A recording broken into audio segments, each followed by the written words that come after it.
Alô, amigos da Rede Hoje, aquele abraço. Estamos outra vez com o José Henrique, que é eletricitário, trabalhou por 35 anos na CEMIG, especialmente nas áreas de segurança e saúde, e nós vamos conversar sobre isso, porque nesse final de semana mais um trabalhador dessa área acabou morrendo eletrocutado. Então, nós procuramos o Zé Henrique para saber por que isso aconteceu, se o rapaz tinha treinamento, ou se houve alguma negligência, ou se foi um acidente. Acidente é claro que foi, mas a forma como o que contribuiu para que isso acontecesse. Daqui a pouquinho, depois do nosso intervalo. Oferecimento: Hospital Santa Casa de Patrocínio, Cicobi Copacred, Lojas Reon, Casa Bonita Materiais para Construção, Memorial Jardim dos Ipês, Cooperativa Agropecuária de Patrocínio, Colégio Atenas, Expresso União.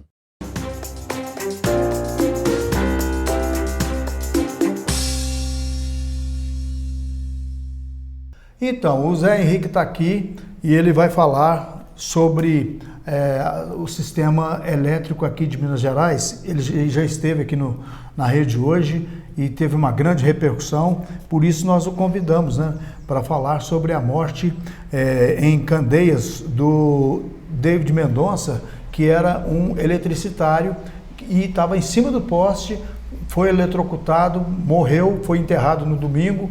E por que isso aconteceu? Por que ele acha que isso aconteceu? Ou se ele tem mais informações. Zé Henrique, um prazer tê-lo aqui de novo. Prazer é meu, Luiz Antônio, obrigado. Claro que é um momento muito triste para todos nós, mas especialmente para os eletricitários, com o último acidente fatal que vitimou o David Mendonça lá em Candeias, ali próximo a Formiga, Lavras. Na verdade, o David ele trabalha em uma base de uma empresa que presta serviço para a CEMIG lá em Campo Belo. Ele é de Campo Belo, natural de lá. Então é um momento de muita tristeza. A gente aqui leva até a família os nossos sentimentos, E é um acidente que, de certa forma, nós entendemos que ele está programado para acontecer devido à precarização que o setor elétrico passa, em especial nós vamos falar da CEMIG, que não treina, não qualifica, não dá cursos, tem sobrecarga de trabalho, tem redução de mão de obra, então a demanda aumenta, tem muita pressão e é um resultado previsto. A gente já vem denunciando há um bom tempo, vem acontecendo muito.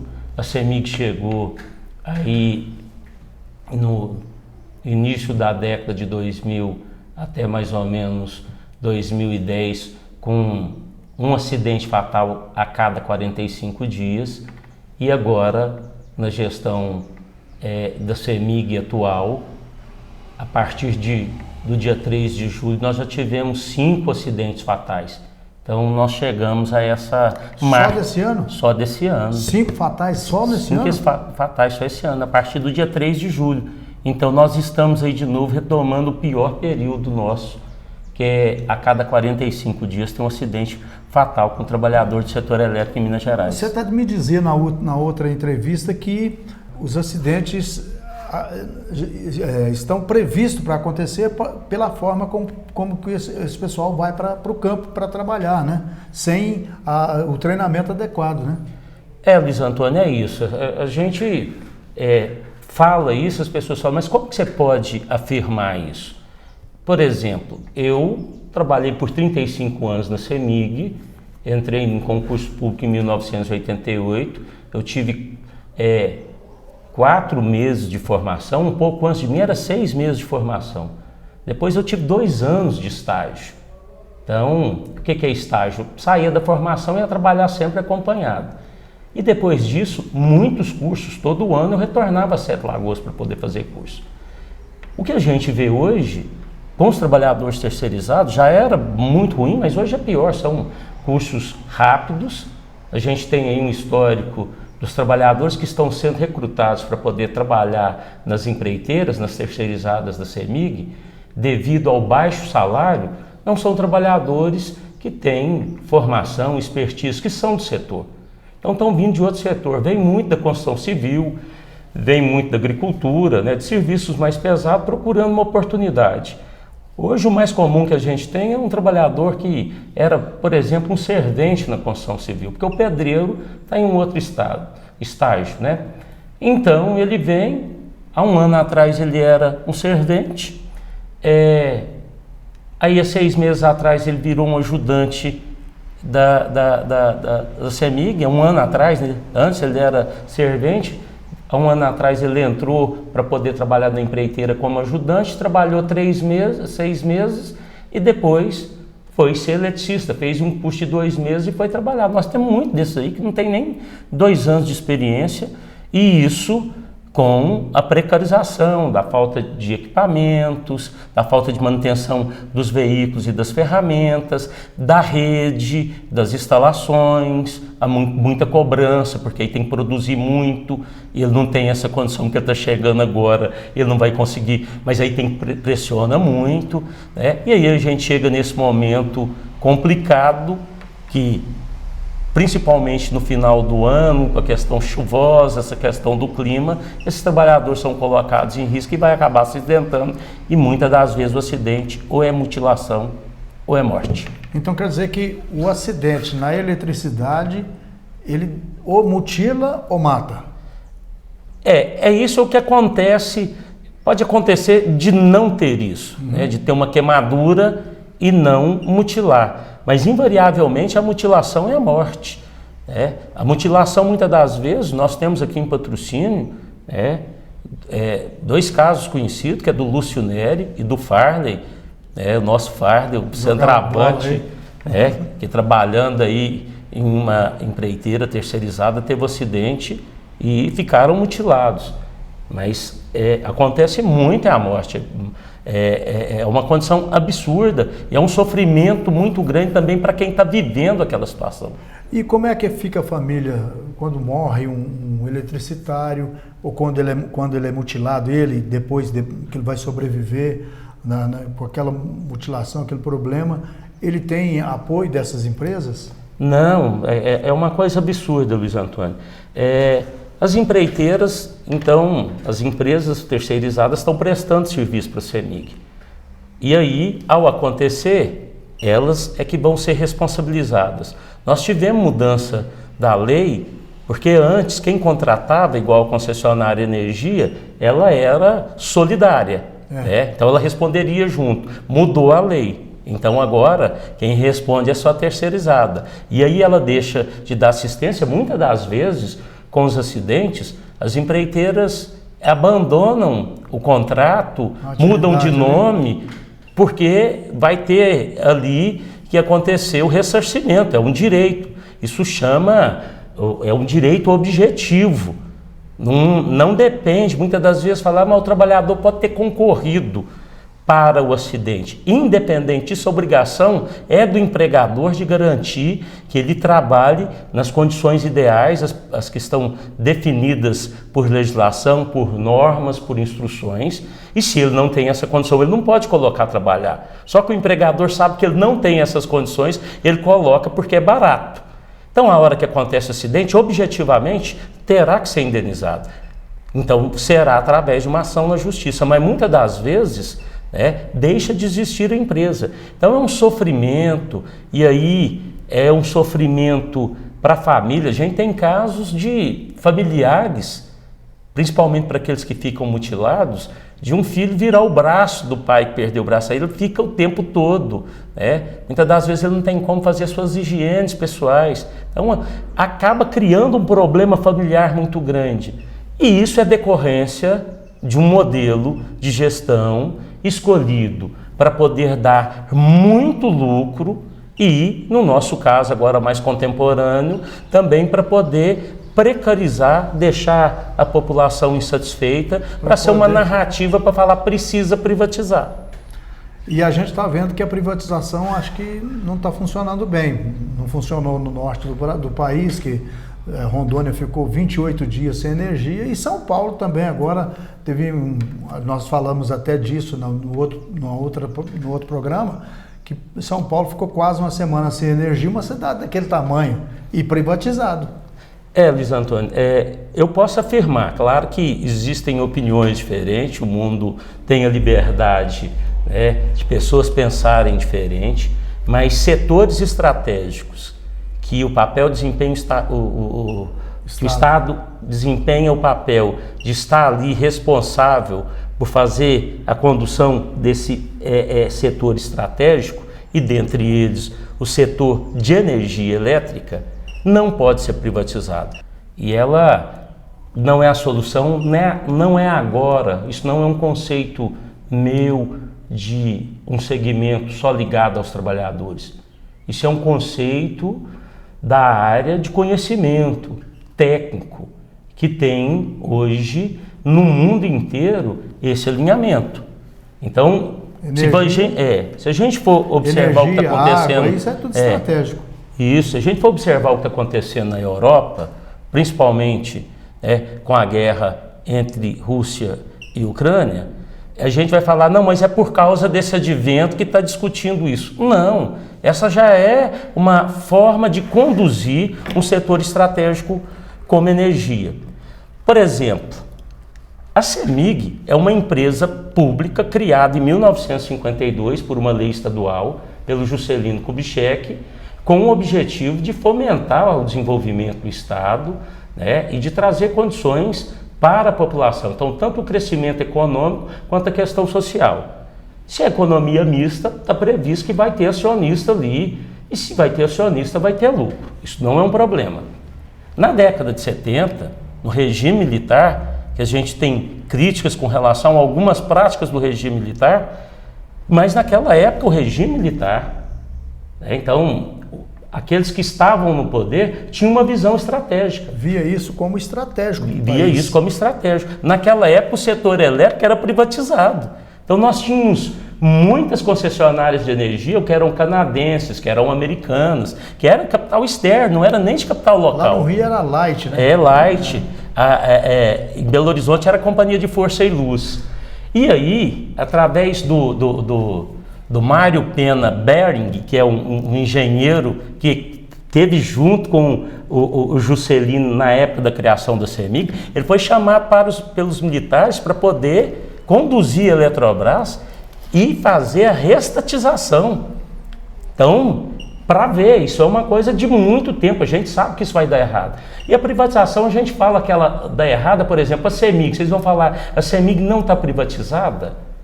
Ela não está no papel. Mas a gestão da CEMIG, desde a venda de 33% das suas ações, o objetivo era privatizar. Não conseguiu, o governo Azeredo, em 97, deu 33% das suas ações para a ES e a Salter, dando um poder para esses que eram minoritários de ter o poder de ser o que conduzia a política. Então, ali que foi feito de acordo de acionistas, eles tinham poder. A partir de lá começou essa prática de reduzir, de enxugar quadro, de precarizar.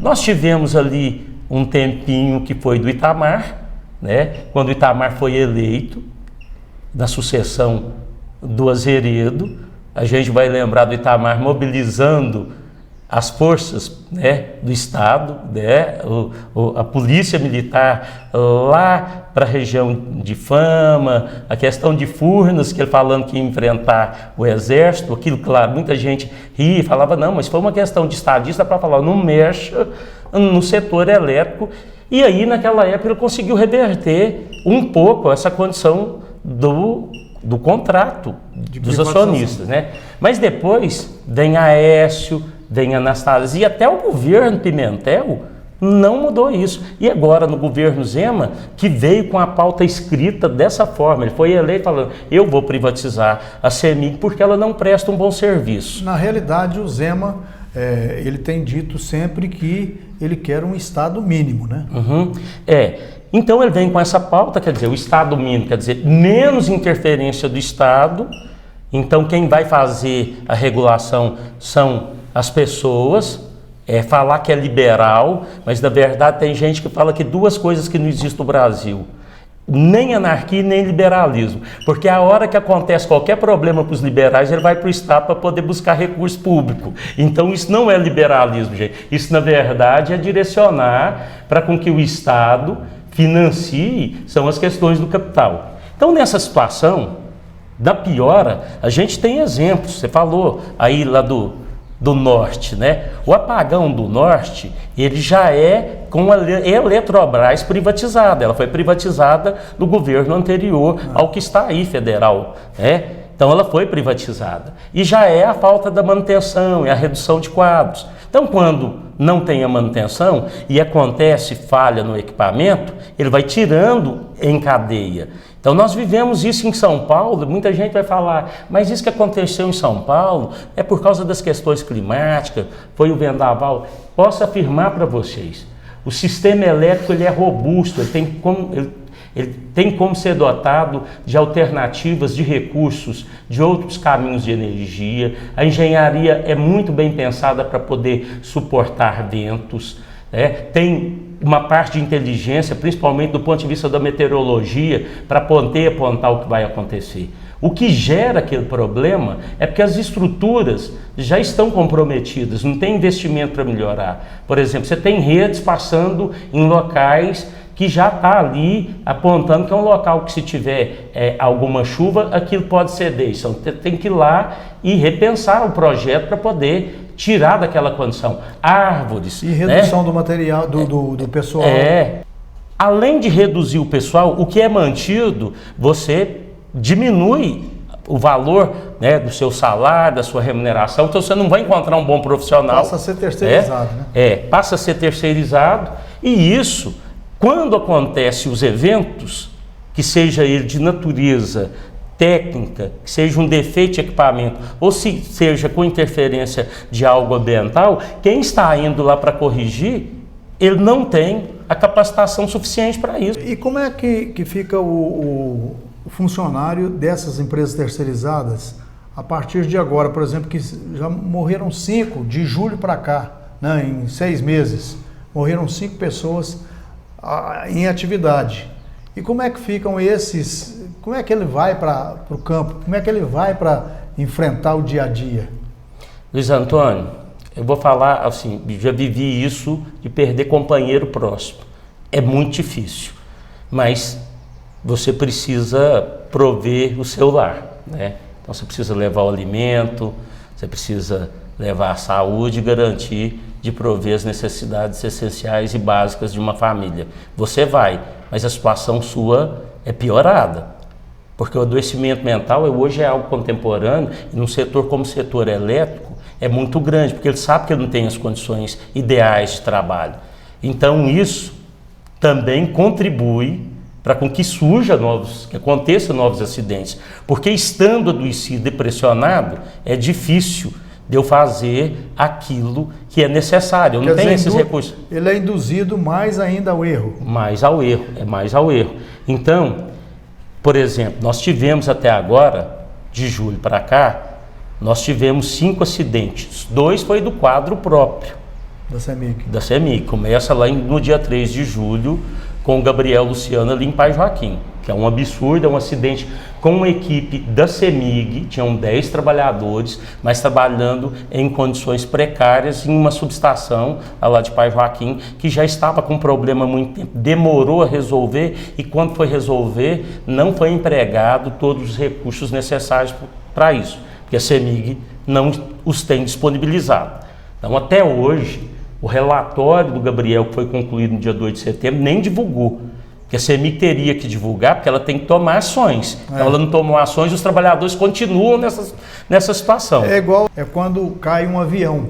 Eles vão investigar, né, vai parafuso por parafuso e tal, até descobrir a causa para que não se repita aquele tipo de acidente, é isso? É isso.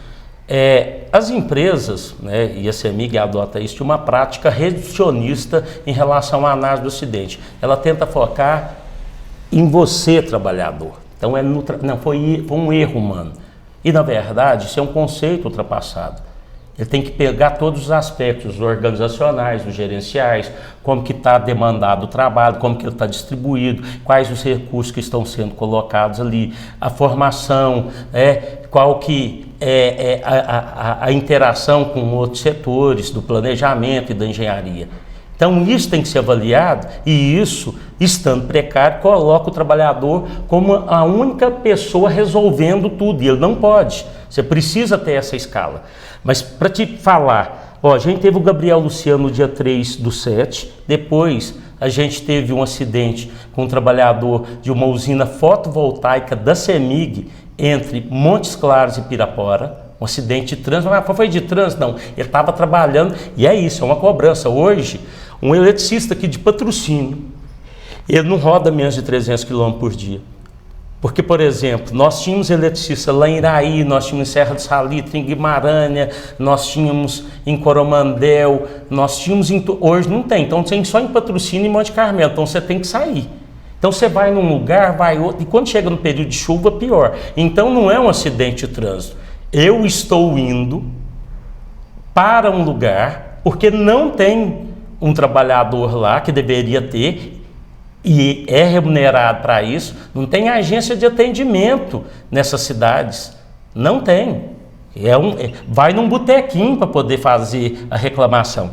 Então isso muda e nessa hora você coloca em risco.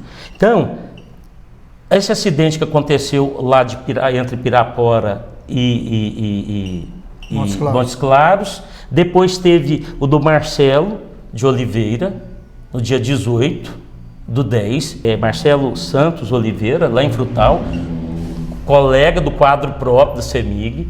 Depois nós tivemos do André Luiz, no dia 8/11, lá em Cachoeira de Minas. E agora nós tivemos o do David Mendonça. Menos de um mês depois.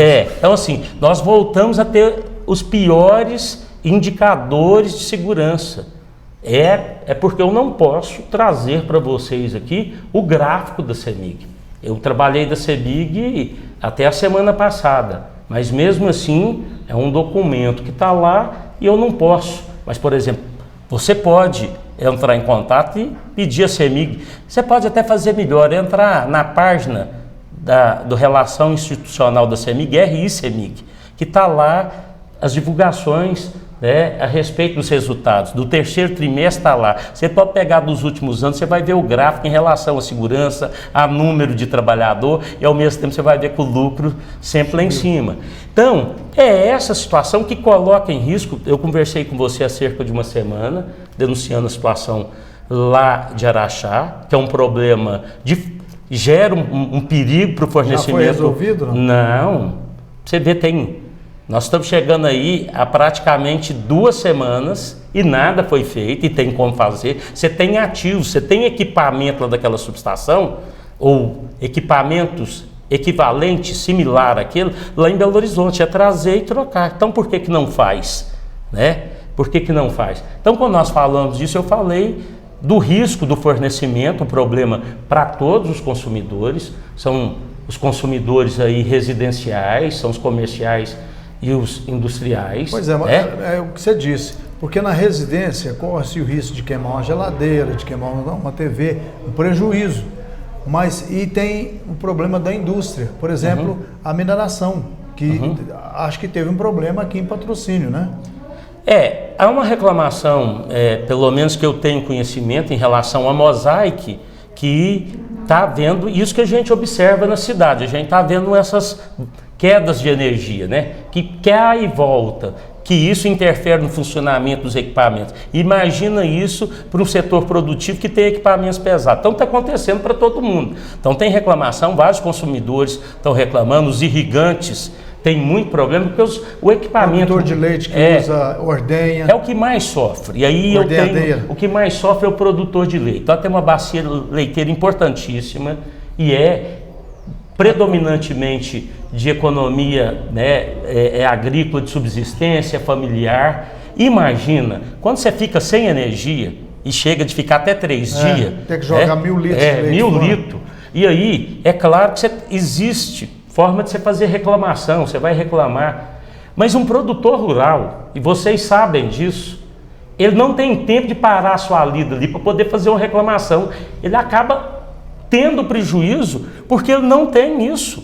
E isso é responsabilidade da concessionária de ressarcir. Ah, não reclamou, mas depois ele foi e procurou um órgão, ele não tem evidência de reclamar, mas sabe que lá na região tem, então vão ver a situação, vão ressarcir. A semana passada, lá no sul de Minas, uma deputada fez uma audiência pública para isso, né? Para chegar a CEMIG com essa informação, porque o produtor está muito sacrificado. A Ana Paula Leão, de Uberlândia, é esposa do prefeito de Uberlândia e é deputada federal. Então, com as reclamações ali do setor produtivo, principalmente do agro, da região aqui do Triângulo, que encontra com o sul de Minas, foi feita essa audiência. Mas nós tivemos a semana passada audiência em Paracatu, audiência pública, aí foi da Assembleia Legislativa de Minas Gerais para discutir a mesma questão. Quer dizer, Minas está mobilizada para resolver o problema. Está mobilizada. E o que eu falo, daquela conversa que nós fizemos, eu apontava para isso a necessidade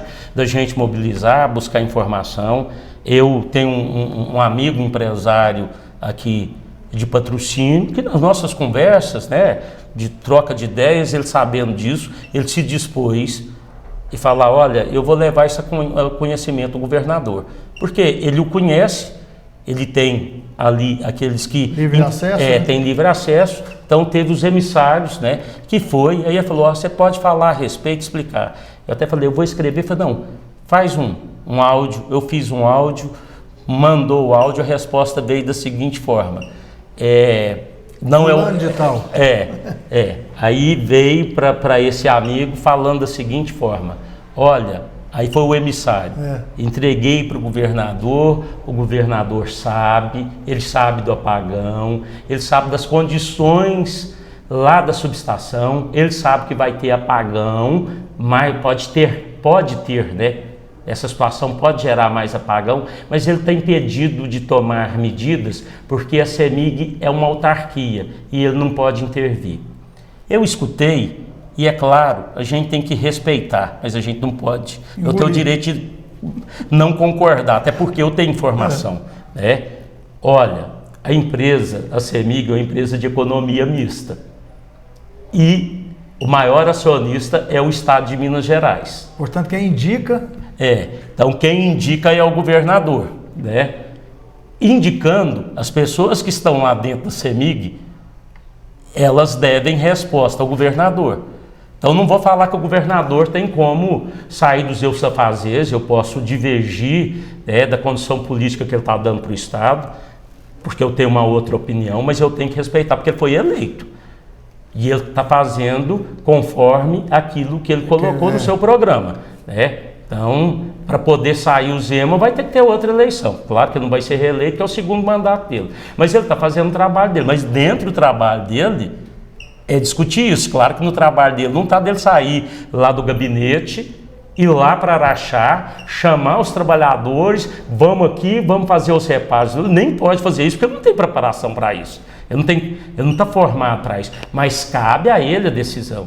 E a decisão, ela é no sentido de proteger primeiro a vida de todos, de forma indistinta. Né? É proteger dos trabalhadores que estão segurando aquilo ali com o corpo. Eu tenho usado uma expressão para falar o seguinte, o sistema elétrico em Minas Gerais, principalmente as instalações, virou uma granada que os gestores, com o objetivo de ter muito lucro, e ao mesmo tempo ter uma narrativa para poder falar que precisa privatizar, tirou o pino da granada. Quem está segurando o pino é os trabalhadores, mas vai explodir. E até você me disse o seguinte, que quando uma subestação para em Araxá, ele desencadeia um problema que vai gerando outros problemas e cria uma rede... Aí o contrário, uma rede de problemas, né? Não é para ser feita assim. As subestações, igual a que aconteceu lá, foi Araxá 1, lá em Araxá, SE1. Esse equipamento que deu problema, que é o disjuntor, ele é de proteção. Então, se acontecer alguma coisa ali dentro da subestação, ele desarma e protege. Então, é justamente para não ter o efeito em cadeia e atingindo outras instalações. Mas quando danificou um, danificou o segundo, danificou o terceiro e restava só um, e ele danificou há uma semana atrás, então não tem mais a proteção. Não tendo a proteção, aquela subestação, ela está ligada na subestação de Patrocínio, na de Ibiá e em duas redes de Jaguar, ali entre Rifaina e Sacramento, na rede da Mosaic lá em Araxá, que é muito grande, né, a planta da Mosaic lá, e na outra subestação. Então, se acontecer um problema ali, eu vou atuar na outra, eu desligo a outra. Quando eu desligo a outra, eu vou gerando um efeito em cascata. Porque também as outras estão com problema, então não é só desligar, talvez tem que ter uma proteção e ela não funciona também, aí ela vai lá para de Patos de Minas. Aí, os apagões são isso, gente, são coisas elementares e simples. Pequenas que acontecem aqui. E aí vai acontecer nesse efeito. Eu cito o exemplo seguinte, nós dois em um balanço, Luiz Antônio, claro que eu sou mais pesado que você, mas a gente consegue fazer o pêndulo, né? O sistema elétrico é isso, gente, é um pêndulo. Observar de forma técnica, tendo profissionais para poder atuar, mas quando você perde isso, então eu e você, mesmo eu sendo o mais pesado, se eu sair, você vai descer com a bunda no chão, vai arrebentar. E é isso. Isso coloca em risco a sua vida enquanto consumidor, coloca a vida em risco dos trabalhadores. Eu falei isso há uma semana, nós perdemos um trabalhador. Quer dizer, aí fala, mas você está conseguindo fazer esse tipo de... Não, é o conhecimento de entender, nós vamos ter mais mortes. Infelizmente, gente, da forma que está, nós vamos ter mais mortes. Ô Zé, eu agradeço a você a visita aqui mais uma vez à rede hoje, porque você sempre nos atende, porque o nosso interesse aqui é informar a população, né? Não há interesse ideológico nisso. Uhum. É claro que cada um tem a sua posição, mas a população precisa saber o que está acontecendo, até porque para ela ter como cobrar, né? Porque você chega numa pessoa e vai cobrar uma coisa que você não sabe, aquela pessoa, qualquer argumento te derruba.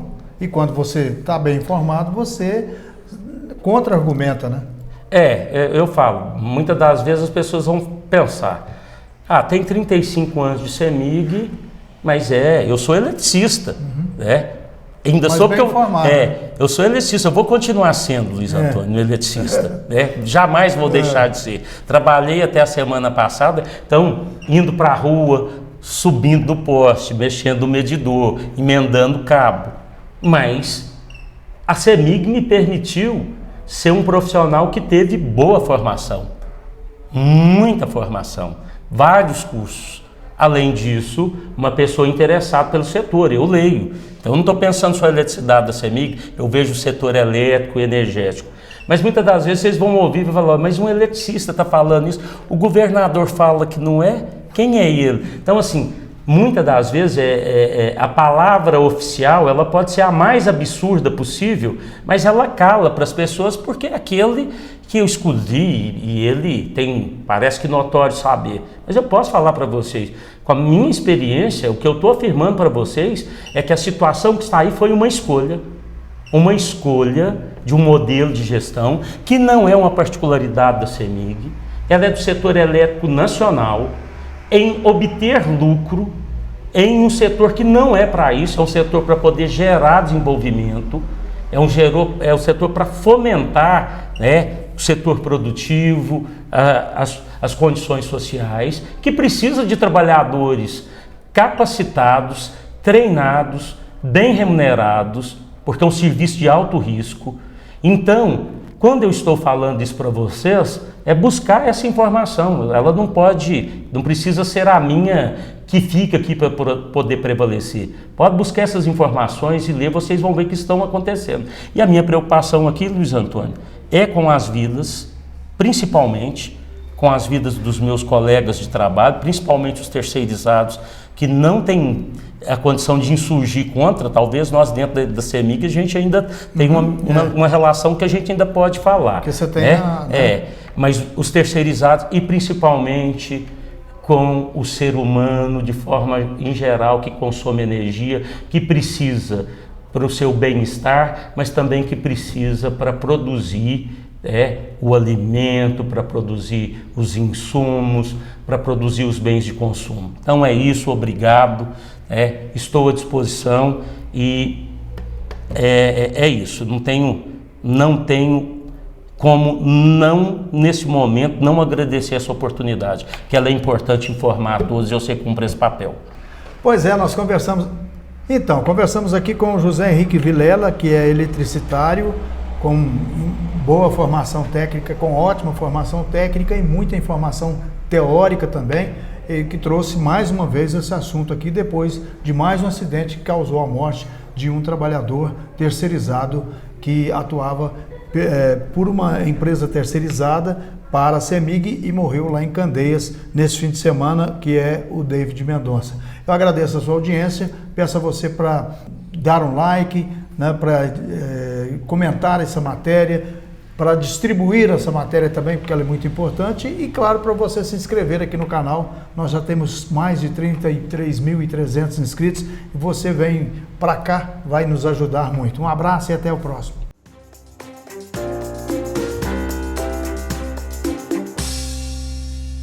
Oferecimento. Agora você pode agendar todos os seus exames de saúde online pelo WhatsApp no Hospital Santa Casa de Patrocínio. Central de Agendamentos de Exames, ligue 034 99146 3253. Hospital Santa Casa de Patrocínio. Gente que cuida de gente. Saúde é a nossa razão de ser. Vai comprar móveis estofados e colchão? Lojas Reon é a solução. O melhor preço da cidade, agora também com preços imbatíveis em móveis, colchões e estofados. Lojas Reon, a loja do trabalhador. Nos supermercados Copa você encontra tudo e um atendimento especial. Nas lojas Agro da Copa, o produtor encontra grande parte das coisas que utiliza na propriedade. E ainda tem a produção própria, como a ração Copa. Venha para a Copa você também. Mais de 60 anos com o produtor rural. Construir ou reformar é com a Casa Bonita. Completa linha de materiais para construção e acabamento pelo preço mais justo. Tudo para a sua construção. É um prazer atender você. Casa Bonita. Telefone WhatsApp 3831 6075.